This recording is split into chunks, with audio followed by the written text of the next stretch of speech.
Bonjour à tous. Aujourd'hui, on est le mercredi 3 juin 2026 et notre cher ami David Pine est avec nous. Ravi de te retrouver, David. Salut Nima, ravi d'être de retour avec toi.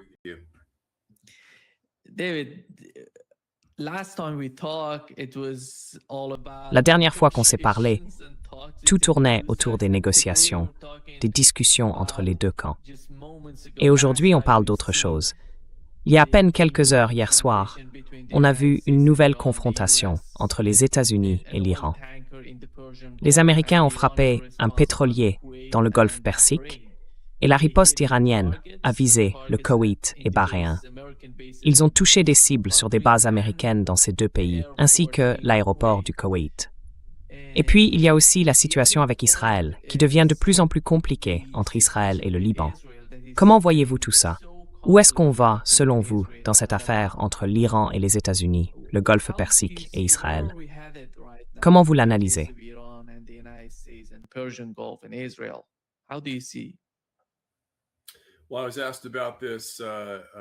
Eh bien, on m'a posé la question il y a un peu plus d'une semaine par Mario Naufal dans son podcast sur X. Et j'avais prédit que cette guerre allait probablement se poursuivre indéfiniment. Il est même très probable qu'elle continue au-delà des élections de novembre ici, aux États-Unis. Et vous savez, les événements de cette dernière semaine, ou disons de ces 10 derniers jours, montrent assez clairement que c'est le scénario le plus probable. Parce que, vous savez, le président Trump a ordonné le bombardement du sud de l'Iran. Sur les 9 derniers jours, nous avons bombardé l'Iran à 5 reprises. Et bien sûr, l'Iran a riposté avec des frappes contre des bases militaires américaines au Koweït et à Bahreïn. Et Israël a lancé, vous savez, cette terrible offensive au Liban.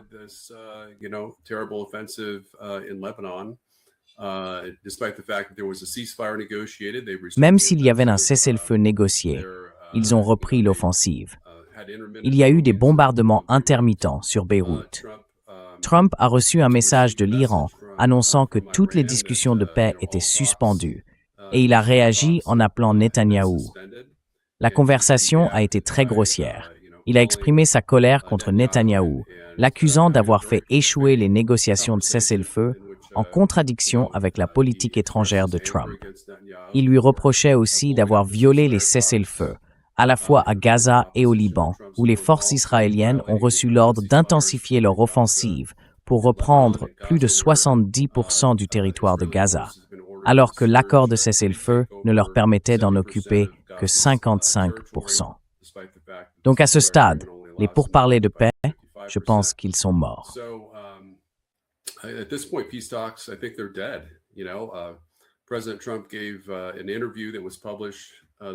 président Trump a donné une interview publiée ce matin, je crois que c'était avec le New York Post.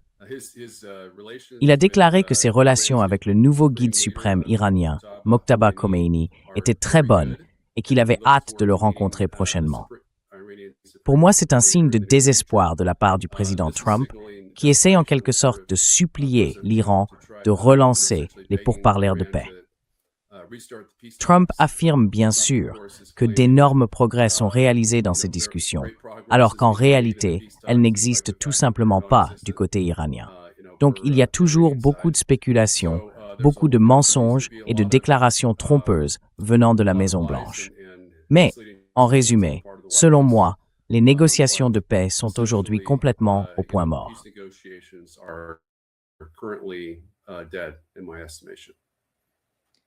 Je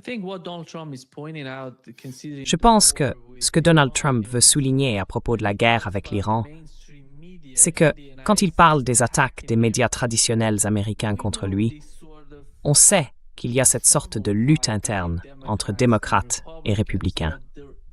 Mais il y a quand même une part de réalité dans ces rapports. Alors, quels sont les résultats de cette guerre jusqu'à présent pour les États-Unis? Et quels étaient les objectifs de Donald Trump lui-même? Dans la même interview que vous avez mentionnée, il a dit que c'est lui qui l'avait commencé. Certains affirment que Benjamin Netanyahou l'aurait convaincu, mais selon lui, il a lancé la guerre, parce que s'il ne l'avait pas fait, il n'y aurait plus d'Israël. et l'Iran aurait rayé Israël de la carte. Pourquoi a-t-il besoin d'aller aussi loin? Why does he need to go that far?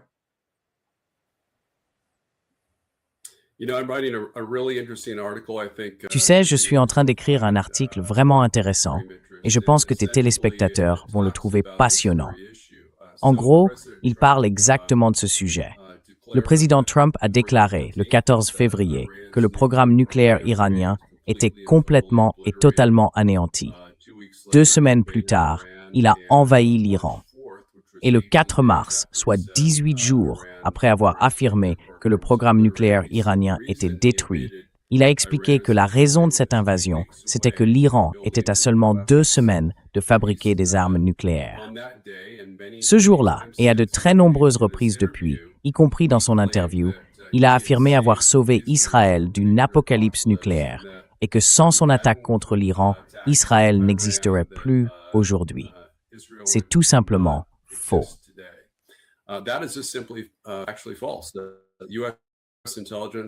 Les services de renseignement américains ont conclu que les États-Unis n'avaient pas réussi à détruire ne serait-ce qu'une seule des réserves iraniennes d'uranium hautement enrichies, d'environ 450 kilos chacune. Ils estiment qu'en réalité, les frappes aériennes américaines et israéliennes ont laissé la plupart des installations nucléaires iraniennes intactes. Ce que ça veut dire, c'est que Trump a complètement tort. Si le programme nucléaire iranien n'a pas été touché par les bombardements américains, alors l'Iran aurait pu frapper Israël avec une arme nucléaire après son invasion, ou plutôt après qu'il ait bombardé l'Iran. Et bien sûr, ils ne l'ont pas fait. Donc il y a en fait 3 possibilités. On sait que l'Iran a la capacité de fabriquer des armes nucléaires depuis 2003. La première possibilité, c'est que ce soit un pays pacifique qui respecte la fatwa émise par le guide suprême Ali Khamenei, selon laquelle il ne construirait pas de bombes nucléaires, ou du moins qu'il n'utiliserait pas d'armes nucléaires contre des civils.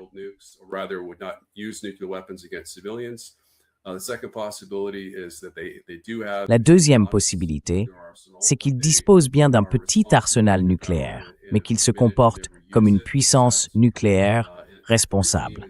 Il se serait engagé à ne jamais l'utiliser, sauf si le régime était sur le point d'être renversé ou si l'Iran était envahi par une puissance étrangère. Et puis il y a une troisième possibilité, avancée par notre ami Larry Johnson, que j'ai reçu une fois dans cette émission. C'est un ancien analyste de la CIA, entre autres, selon laquelle l'Iran n'avait pas d'armes nucléaires avant le début de cette guerre, mais qu'il en aurait fabriqué une ou plusieurs récemment dans ses installations souterraines. Et maintenant, il menacerait de les tester pour rétablir la dissuasion vis-à-vis des États-Unis et d'Israël.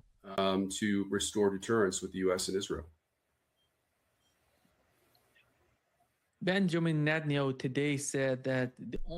Netanyahou a déclaré aujourd'hui que la seule raison de cette guerre, c'est qu'ils veulent protéger les États-Unis. Il dit que le peuple américain doit être protégé et qu'il devrait être incroyablement reconnaissant envers Israël quand nous combattons l'Iran et ses alliés. Nous ne nous battons pas seulement pour Israël, nous nous battons pour vous. David, en tant qu'Américain, quand on regarde le Moyen-Orient, quand on voit le chaos que cette guerre a provoqué, beaucoup de gens en parlent. Il n'y avait aucune nécessité d'avoir une nouvelle guerre au Moyen-Orient. Ils ont déjà connu l'Irak, l'Afghanistan, et beaucoup savaient très bien ce qui allait se passer.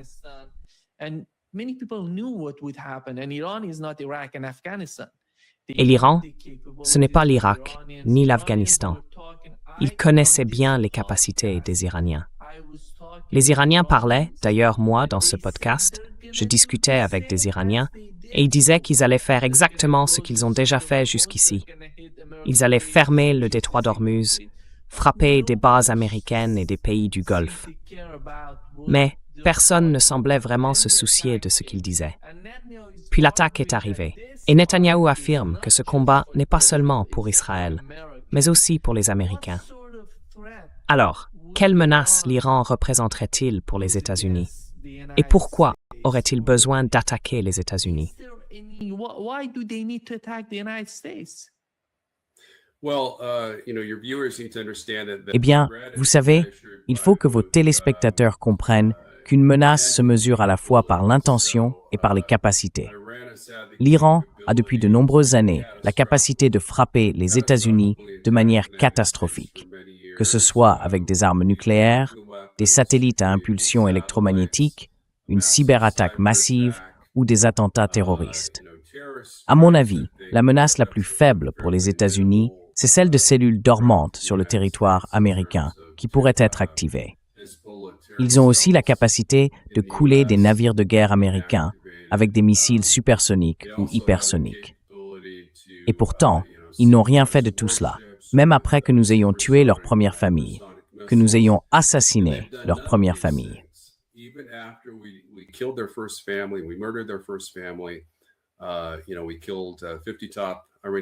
Vous savez, on a tué 50 hauts dirigeants iraniens dans une attaque sournoise et déshonorante, alors que l'Iran avait fait des efforts pour tendre la main et n'avait jamais attaqué directement les États-Unis.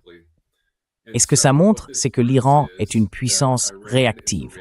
Il n'attaque pas d'autres pays, à moins d'être attaqué les premiers. C'est le premier point. C'est une puissance responsable, rationnelle, mais aussi, vous voyez, une puissance contenue, parce qu'ils ont 5 domaines dans lesquels ils pourraient faire monter le conflit contre les États-Unis, causer d'énormes dégâts, que ce soit à nos navires de guerre ou à nos infrastructures critiques. Et ils ont choisi de ne pas le faire.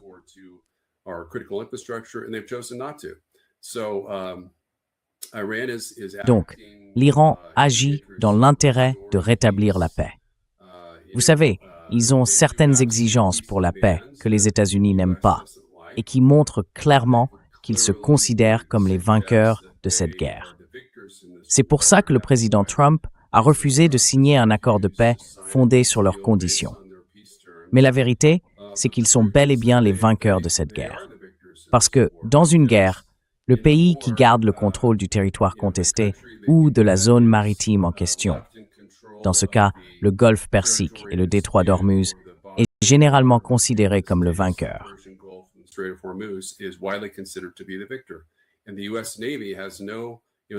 Et la marine américaine, pourtant la plus puissante marine conventionnelle du monde, n'a, vous savez, aucune capacité à renverser le contrôle iranien sur le détroit d'Ormuz. Donc ça, c'est quelque chose qui va continuer. Cette guerre a propulsé l'Iran parmi les grandes puissances régionales du monde. Il contrôle désormais la région du golfe Persique, ce qu'il ne contrôlait pas ouvertement auparavant. Les frappes militaires américaines se sont révélées étonnamment inefficaces. Je pense qu'on a détruit environ 15 à 16% de leur capacité en missiles et en drones, et ils en ont utilisé 14 à 15% supplémentaires. Il leur reste environ 90% de leurs installations souterraines de production et de lancement de missiles encore opérationnelles. 91% de leurs sites de défense côtière équipés de missiles anti-navires sont opérationnels. Vous savez, on n'a coulé qu'environ 5% de leurs navires. Certes, les plus importants sont au fond de la mer. Leurs 11 principaux bâtiments de combat de surface ont tous été coulés. Mais ils ont encore des milliers de vedettes lance-missiles rapides que les gardiens de la Révolution utilisent pour, vous voyez, contrôler et bloquer le détroit d'Ormuz. Et ils ont aussi les 2/3 de leurs forces aériennes encore intactes, ainsi que 100% de leur armée et 100% de leur capacité nucléaire. Donc cette guerre, encore une fois, s'est révélée étonnamment inefficace du côté américain. Et Trump doit agir immédiatement pour y mettre fin.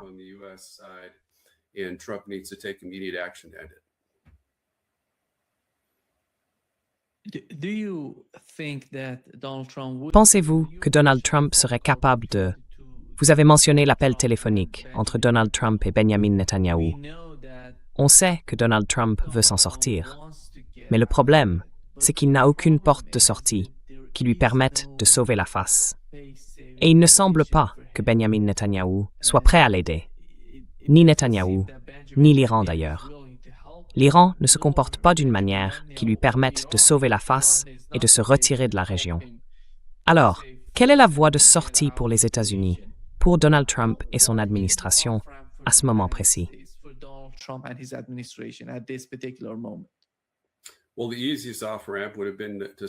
Eh bien, la sortie la plus simple aurait été de signer l'accord de paix que Steve Witkoff avait négocié avec l'Iran.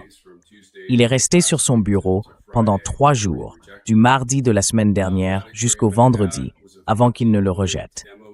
Cet accord était un protocole d'entente en 14 points, prévoyant un cessez-le-feu de 60 jours, avec quelques clauses destinées à sauver la face. Il stipulait que l'Iran s'engageait soit à ne jamais construire d'armes nucléaires, soit à suspendre son programme nucléaire. L'accord proposait aussi de diluer tout son uranium hautement enrichi, de sorte qu'à notre connaissance, il n'en resterait plus dans le pays. Et il aurait également prévu un moratoire de 10 ans sur l'enrichissement nucléaire de l'Iran.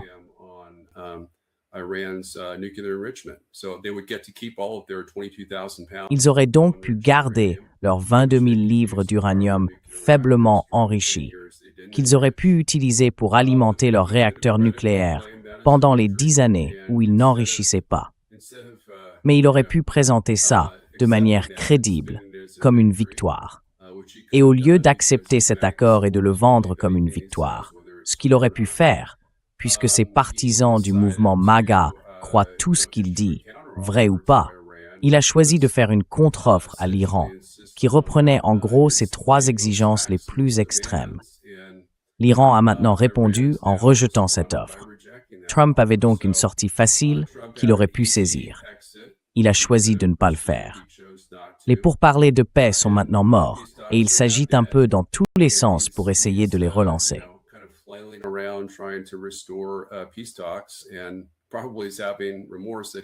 Et il regrette probablement de ne pas avoir accepté l'accord de paix qui était sur la table.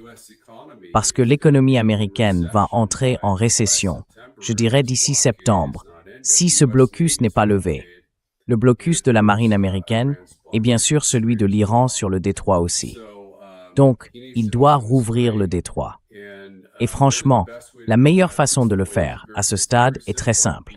Il suffit qu'il aille en Iran et qu'il dise « Écoutez, je sais que votre priorité absolue, votre principal objectif, c'est le retrait des forces militaires américaines de la région du Golfe Persique. Je suis prêt à le faire. Je vais retirer nos troupes et nos navires à plusieurs centaines de kilomètres des côtes iraniennes, et nous allons mettre fin au blocus. En échange, j'ai besoin que vous rouvriez le détroit. »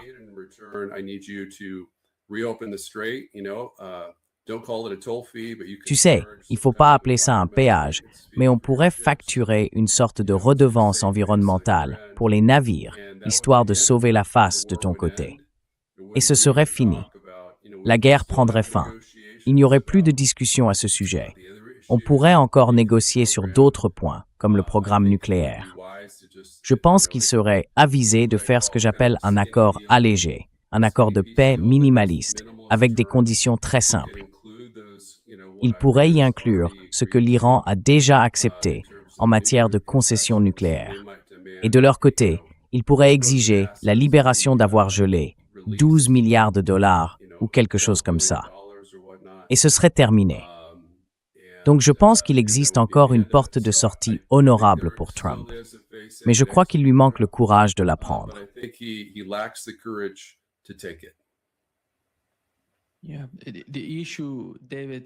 Oui, le problème, David, entre Israël et le Liban, je pense que c'est l'un des plus importants. Parce que, comme tu le sais, Israël voulait attaquer Daïa, à Beyrouth, dans la partie sud de la ville. Ensuite, l'Iran a même publié une sorte d'avis d'évacuation. Ils ont dit « Vous devez quitter Daïa ». Puis l'Iran a annoncé à Israël que le nord du pays devait être évacué, qu'ils allaient les attaquer. À ton avis, comment une situation pareille peut-elle être gérée?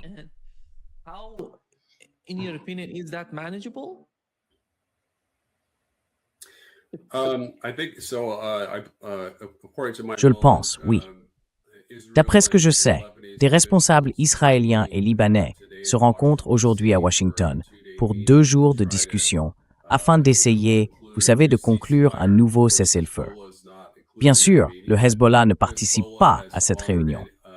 Mais le Hezbollah a toujours respecté les accords de cessez-le-feu négociés entre le gouvernement libanais et Israël. Donc, je ne pense pas que ce soit un problème qu'il n'ait pas été invité à prendre part aux discussions. Mais, vous savez, je crois que le président Trump, en réaction à sa diatribe contre Netanyahou, a déclaré, enfin peut-être que c'était un peu déplacé. Oui, je crois que ça l'était.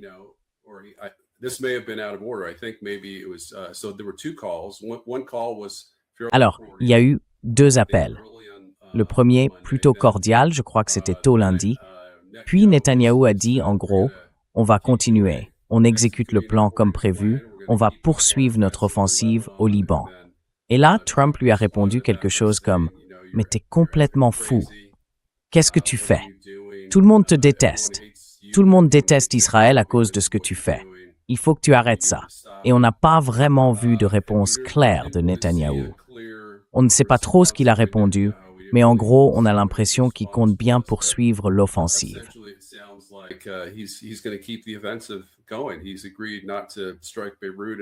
Il a accepté de ne pas frapper Beyrouth, sauf, je suppose, si le Hezbollah attaque Israël depuis Beyrouth. Le Hezbollah avait accepté l'accord de cessez-le-feu de Trump et Israël lui a tout simplement fait un bras d'honneur. Donc, il doit montrer qu'il est le partenaire principal dans cette alliance. Jusqu'à présent, les États-Unis ont été le partenaire junior d'Israël. Nous l'avons clairement dit. Le président Trump, comme le secrétaire d'État Mike Pompeo l'ont affirmé. Les États-Unis ne seraient pas entrés en guerre avec l'Iran si nous n'avions pas su qu'Israël se préparait à attaquer l'Iran. Et l'Iran avait prévenu que si Israël attaquait, il riposterait en frappant les bases militaires américaines.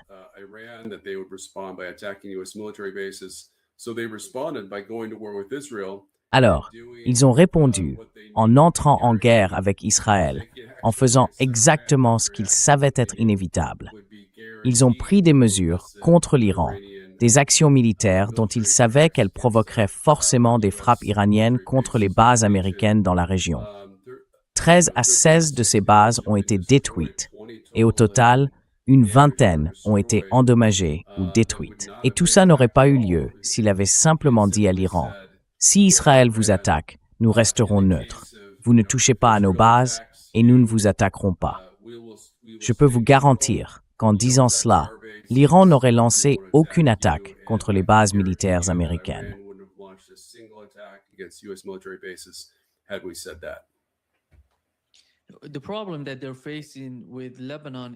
Le problème auquel ils font face avec le Liban, ce sont ces drones FPV qu'ils utilisent pour frapper, vous savez, des batteries, du dôme de fer, des systèmes de communication et même des soldats dans le sud du Liban. Et c'est très compliqué pour la défense aérienne de détecter ces drones FPV.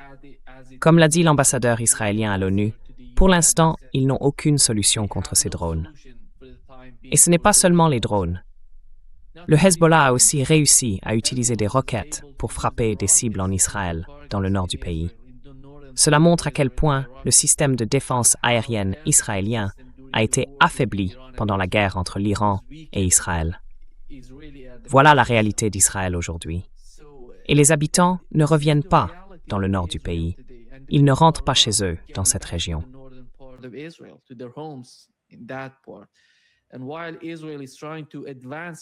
Et pendant qu'Israël essaie d'avancer dans le sud du Liban, il doit aussi gérer la situation dans le nord du pays. Alors, est-ce que c'est le moment pour Donald Trump de dire à Israël « Vous voulez jouer les grands dans le Moyen-Orient, en Asie de l'Ouest? Très bien, faites-le tout seul. Si vous êtes capable de prendre le sud du Liban, le sud de la Syrie, Gaza, il parlait de 70% de Gaza, et dans le public, les gens criaient « Non, 100% de Gaza ». Eh bien, faites-le par vous-même. Ici, ce sont les États-Unis. Est-ce qu'ils vont se battre? Je ne sais pas si vous avez entendu Jonathan Pollard, l'espion israélien. Il a dit que la prochaine étape, après cette guerre contre l'Iran, ce serait l'Égypte et la Turquie. C'est la recette pour des guerres sans fin au Moyen-Orient.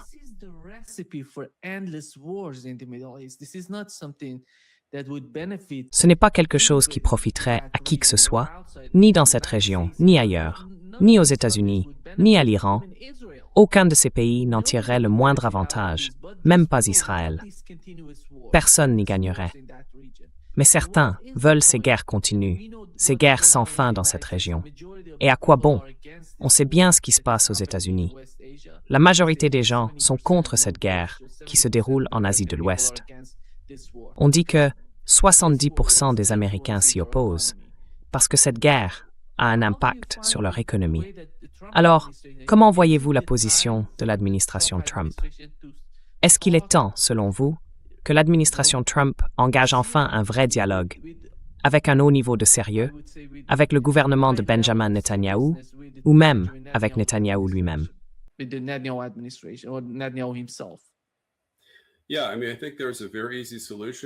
Oui, enfin, je pense qu'il y a une solution très simple aussi pour le président Trump. Ce serait de se montrer ferme avec, vous savez, le premier ministre israélien Benjamin Netanyahou et de lui dire clairement: nous coupons immédiatement toute aide sécuritaire américaine à Israël pour une durée indéterminée jusqu'à ce que vous cessiez toutes les attaques. Vous respectez les cessez-le-feu au Liban et à Gaza, vous abandonnez tous vos projets d'annexion et vous serez livrés à vous-même. Nous ne coopérerons plus.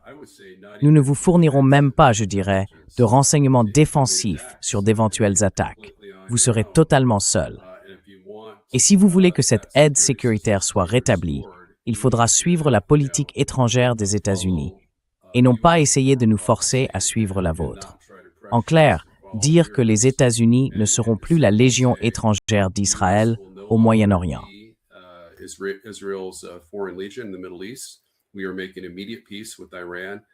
Nous faisons la paix immédiatement avec l'Iran. Si on faisait une déclaration publique en ce sens, l'Iran reprendrait aussitôt les négociations de paix. On pourrait avoir un accord signé en 24 à 48 heures. Le blocus prendrait fin. Les États-Unis pourraient commencer à redresser leur économie. On pourrait éviter une récession mondiale. Et vous savez, on pourrait simplement proclamer notre neutralité future dans tout conflit entre Israël et l'Iran et lever les sanctions. L'Iran pourrait, vous savez, réduire son programme nucléaire. Et vous savez, Trump pourrait revenir à sa politique de l'Amérique d'abord et regagner les 20 à 21 millions d'électeurs de Trump qui l'ont quitté, moi y compris, à cause de cette guerre. Donc, vous voyez, il y a une voie possible pour que le président Trump remette l'Amérique en premier et Israël en dernier, ou du moins en second, au lieu d'Israël d'abord. Et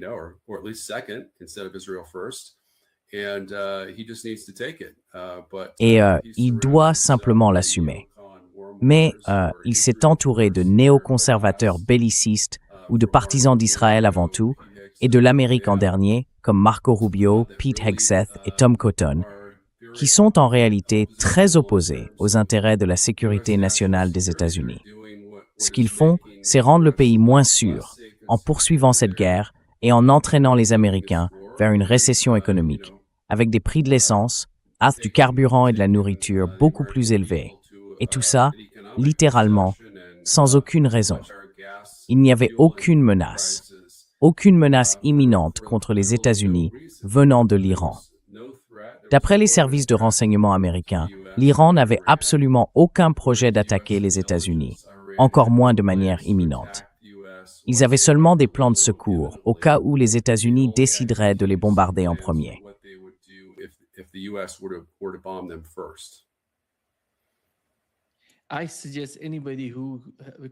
Je dirais à tous ceux qui, parce qu'on entend souvent les gens qui soutiennent Benjamin Netanyahou, comme Lindsey Graham, Mark Levin ou Fox News, dire que les Iraniens nous détestent. Eh bien, ces gens-là devraient aller en Iran pour voir comment les Iraniens perçoivent vraiment les États-Unis. Ils ne ressentent aucune hostilité particulière envers les Américains. Le vrai problème, c'est Israël et la façon dont il se comporte, David, au Moyen-Orient. Et en ce moment, je pense que la principale source de tension, ce serait le Liban. Alors, est-ce que tu vois Trump? Est-ce que tu vois cette administration capable de faire pression sur Benjamin Netanyahou? Ou bien on sait que Netanyahou, peut-être qu'il va perdre sa place, parce que la situation en Israël devient vraiment très difficile pour lui.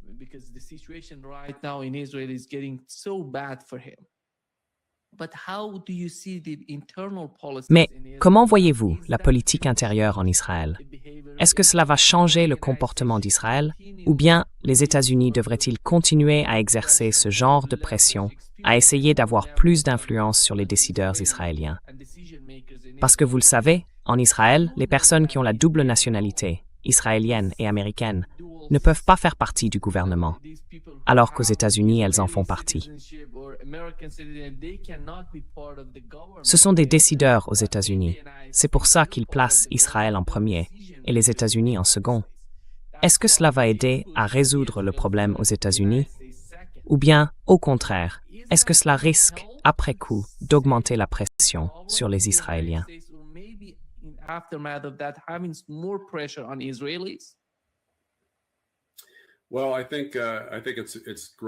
Eh bien, je trouve que c'est une bonne chose qu'Israël tienne enfin ses élections. Netanyahou, bien sûr, est obligé par la loi d'organiser des élections d'ici octobre. Et pour l'instant, il est donné perdant. Le parti du Likoud va perdre sa majorité. Ils ont déjà perdu certains partenaires de coalition, notamment à l'extrême droite de la scène politique israélienne. Et Netanyahou va être poursuivi pour des affaires de corruption. Et sans doute que Lapid, j'ai oublié son prénom, mais le chef de l'opposition, Lapid, devrait lui succéder. Lapid est plus modéré sur la question de Gaza. Il dit depuis longtemps qu'il ne veut pas voir de civils innocents bombardés par Israël. Israël, bien sûr, a tué en masse plus de 58 000 civils gazaouis et probablement quelques milliers au Liban.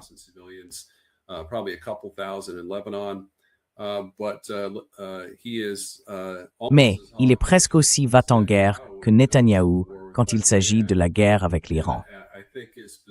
Et je pense que sa position sur le Liban n'est pas beaucoup meilleure non plus. Mais je crois que si Netanyahou était remplacé, si on avait un changement de régime en Israël, ce serait vraiment la clé de la paix. Ce n'est pas un changement de régime en Iran qu'il faut, c'est un changement de régime en Israël. Et je pense que ça devrait être la priorité absolue de Trump. Trump devrait, vous voyez, appeler à la destitution de Netanyahou. Je pense que Netanyahou fait chanter Trump pour qu'il obéisse à cause des dossiers Epstein. Et on ne veut pas vraiment parler de ce qu'il pourrait y avoir là-dedans concernant les actes criminels de Trump liés à ce réseau sexuel. Mais je pense que c'est probable.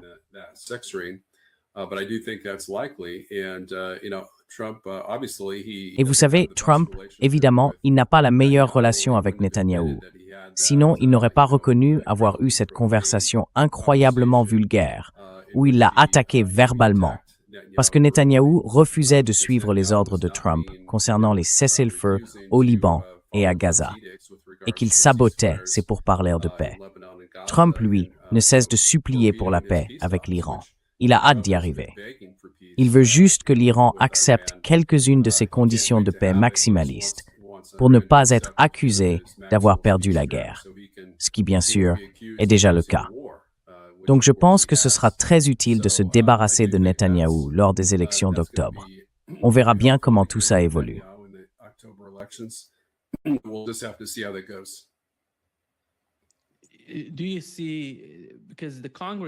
Vous voyez comme le Congrès parle de fusionner l'armée américaine et la marine américaine avec l'armée israélienne. Je pense que c'est une recette pour le désastre. Parce que là, on tombe dans un piège stratégique si on va aussi loin. La Constitution les obligerait alors à se battre, mais à se battre pour le compte d'Israël. Ce ne serait plus une décision du président des États-Unis, parce que ce genre d'engagement, ça devient de plus en plus profond. Et comment les États-Unis pourraient-ils éviter ces guerres s'ils finissent par fusionner leurs forces armées?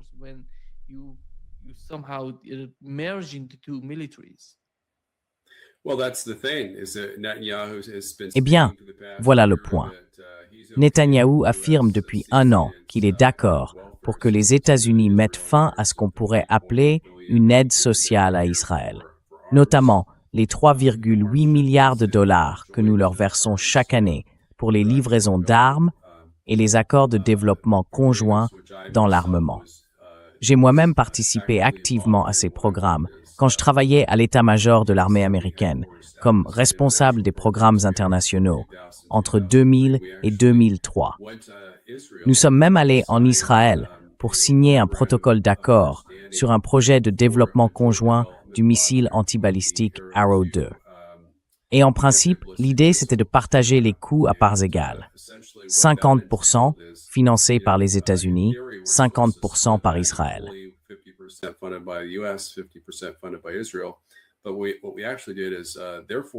En réalité, ce qu'on a fait, c'est que leur financement militaire étranger n'a pas été payé par eux. Il a été financé par les contribuables américains à partir des 3,8 milliards de dollars qu'on leur verse chaque année. Donc c'était entièrement développé par nous ou financé par nous. Et ensuite, ils nous ont interdit de l'utiliser pour notre propre programme de défense antimissile. Alors, cette nouvelle disposition, je crois que c'est la section 224 de la loi d'autorisation de la défense nationale pour, je pense, 2027, va intégrer complètement l'armée américaine avec les forces de défense israéliennes. Il y aura une production militaire conjointe d'armes et des usines d'armement, soit conjointes, soit détenues par Israël, sur le sol américain, dans des circonscriptions du Congrès. Et ça, politiquement, ça va rendre presque impossible pour quiconque au Congrès qui se réclame de l'America First de s'opposer aux directives israéliennes.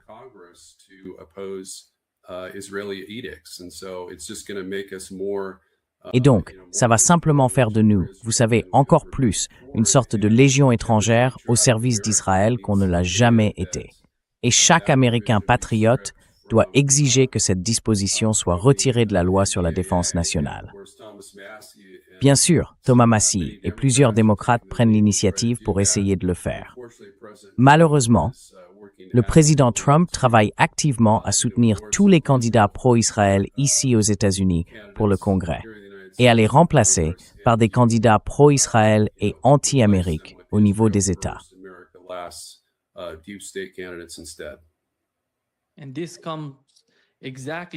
Et ça arrive juste après ce qu'a dit Benjamin Netanyahou dans son interview à l'émission 60 minutes. Il a déclaré qu'il voulait être indépendant des États-Unis d'ici 10 ans. Mais rien n'indique qu'il soit prêt à le faire.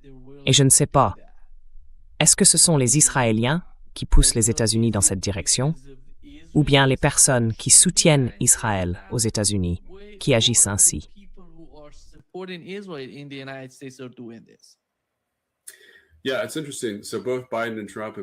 Oui, c'est intéressant. En fait, Biden et Trump ont tous les deux dit plus ou moins que l'Amérique est le plus grand empire de l'histoire du monde, que nous sommes le pays le plus puissant de la planète avec la force militaire la plus redoutable. Et pourtant, notre superpuissance, celle qu'on détient, est en grande partie influencée par des lobbies étrangers. Avant, c'était plutôt sous influence chinoise. Aujourd'hui, c'est davantage sous influence israélienne. Et dans une moindre mesure, sous influence ukrainienne. Donc en gros, on a cet immense empire. C'est un empire réel, même si on ne l'appelle pas comme ça.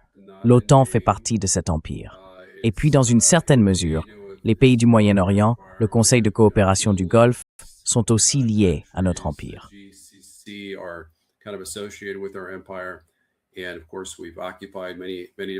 Et bien sûr, nous avons occupé de très nombreux pays, au Moyen-Orient comme en Europe, sans oublier le Japon, la Corée du Sud et d'autres encore, avec environ 200 000 soldats déployés à travers le monde. Et pourtant, notre politique étrangère en Europe est dictée par l'Ukraine, et au Moyen-Orient, elle l'est par Israël, à un niveau qu'on n'avait jamais vu auparavant. En fait, on se bat pour leur guerre. On a sacrifié des centaines de milliers de vies américaines par le passé pour mener les guerres d'Israël contre l'Irak, la Syrie, la Libye et d'autres pays aussi. Et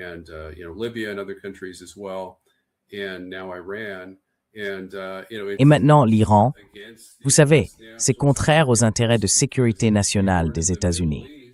Parce que si nous n'étions pas présents au Moyen-Orient, eh bien on pourrait même être alliés avec Israël.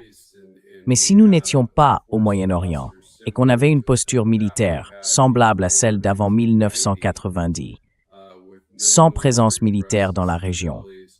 Juste une base à Diego Garcia. Il n'y aurait eu aucune raison qu'on soit impliqué dans cette guerre. Parce que la raison invoquée, à la fois par le président Trump et par le secrétaire Rubio, c'était que nos bases militaires américaines étaient menacées. C'est pour ça qu'on a dû attaquer l'Iran de manière préventive, même si l'Iran n'avait absolument pas l'intention d'attaquer nos bases. On savait simplement qu'Israël allait les attaquer.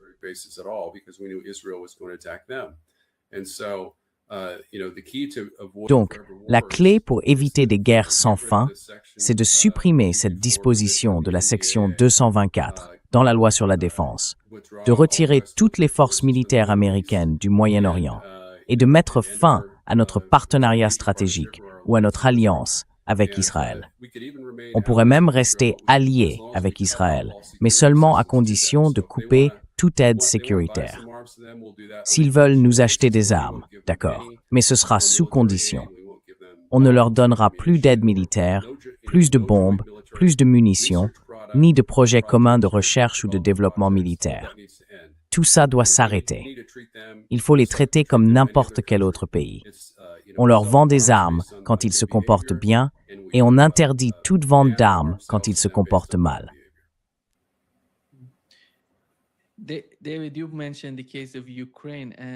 David, tu as mentionné le cas de l'Ukraine.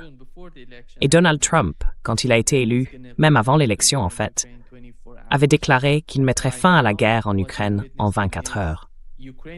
Aujourd'hui, ce qu'on voit, c'est que les Ukrainiens utilisent des drones pour frapper des cibles en plein cœur de la Russie, souvent des civils, parce que leurs capacités sur le champ de bataille se sont affaiblies. L'Europe, elle, n'a pas l'intention d'abandonner sa politique vis-à-vis de l'Ukraine. Et les États-Unis, de leur côté, ne semblent pas vraiment pressés d'en finir avec cette guerre. Donald Trump a déclenché cette guerre au Moyen-Orient. Et c'est pour ça qu'on voit bien que l'Ukraine n'est plus la première priorité de l'administration actuelle. Et c'est très dangereux, à mon avis, ce qui se passe autour du dossier ukrainien. On pourrait assister à une forme d'escalade, comme les Russes en parlent déjà, et les Européens ne semblent pas vouloir reculer. Toi, comment tu vois la situation sur le front ukrainien? How do you see that front in Ukraine?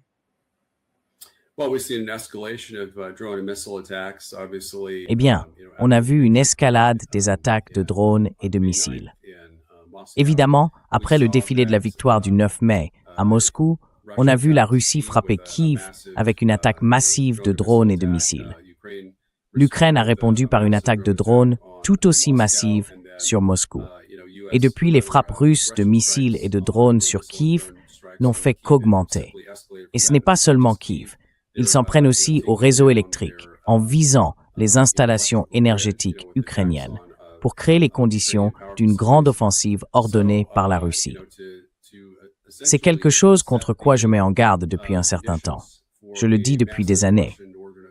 La manière pour la Russie de mettre fin à cette guerre très rapidement a toujours été claire. Ça a toujours été une offensive massive venant du Nord. En gros, ils ont une frontière de 2000 km avec la Russie, mais seulement 1000 km au sud ont été disputés.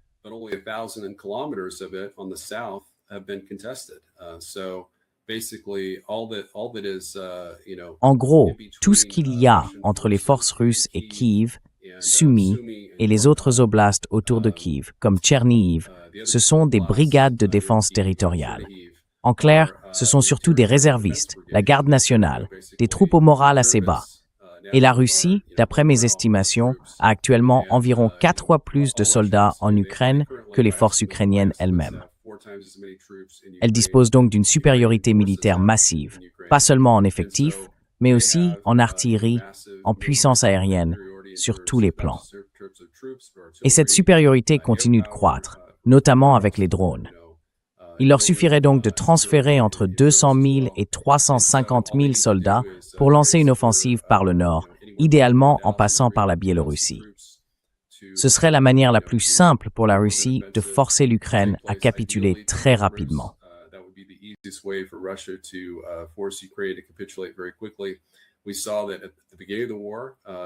Au début de la guerre, on a vu les forces russes s'emparer de 27% du territoire ukrainien en quelques jours ou en quelques semaines à peine. En 11 jours, elles avaient encerclé Kiev depuis 3 directions différentes, de part et d'autre du Dnipro. Elles se trouvaient à environ 3 kilomètres des limites de la ville, avec une armée entière de chars russes. En fait, plus de chars qu'une armée de chars russes n'en compte normalement. Et, de façon assez étrange, Poutine a donné l'ordre de retirer ses troupes, parce qu'il y avait, vous savez, un accord de paix prévu. L'accord de paix d'Istanbul devait être signé le 9 avril à Istanbul, et je pense que Zelensky avait bien l'intention de le signer avant que Poutine ne donne les 26 et 28 mars l'ordre de retirer toutes les forces russes du nord de l'Ukraine, de ces 3 oblasts. Cela représentait alors 30% du territoire occupé par la Russie.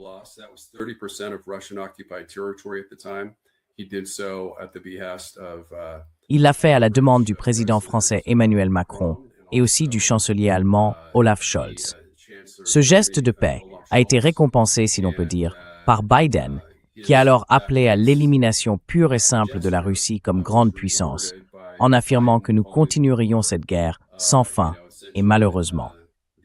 Et bien sûr, l'accord d'Istanbul n'a jamais été signé. C'était pourtant une excellente proposition pour l'Ukraine, car elle aurait conservé 93% de ses territoires reconnus au niveau international. Aujourd'hui, ils n'en contrôlent plus qu'entre 80 et 81%, et la situation ne peut qu'empirer. Plus ils tardent à signer un accord de paix avec la Russie, plus ils perdront de territoire. Et cela pourrait aller jusqu'à la moitié du pays.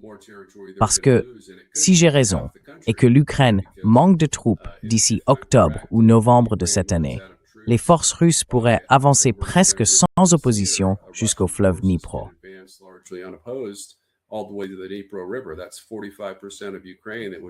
Cela représenterait 45% de l'Ukraine qui tomberait sous contrôle russe, et ils pourraient traverser le fleuve pour aller vers Kiev, ou simplement ignorer le Dnipro, le contourner en passant par la Biélorussie, puis avancer jusqu'aux frontières polonaises et roumaines, et même annexer toute l'Ukraine s'il le voulait. C'est donc une option que Poutine a devant lui. D'après mes sources russes, Poutine a été réticent à tenter de réenvahir Kiev parce qu'il craint que l'OTAN ne réagisse et ne déclenche une guerre générale. Et il veut éviter ça. Il veut la paix avec l'OTAN. Mais je ne pense pas qu'il devrait être aussi hésitant à lancer une offensive par le nord qui prendrait le contrôle du nord de l'Ukraine sur la rive gauche du Dnipro, parce que cela laisserait Kiev sous contrôle ukrainien, comme une ville frontalière.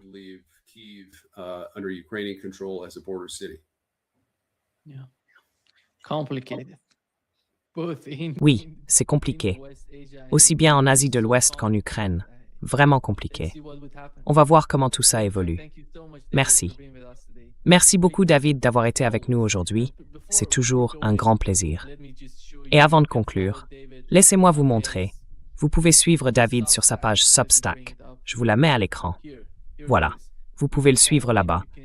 Il y publie différents articles sur la guerre au Moyen-Orient, en Ukraine et des analyses géopolitiques de sa part. Allez-y, suivez David. Merci beaucoup. Please go there and follow David. Thank you so much. Merci Nima, c'est toujours un plaisir d'être avec toi aussi. À bientôt. Bye-bye.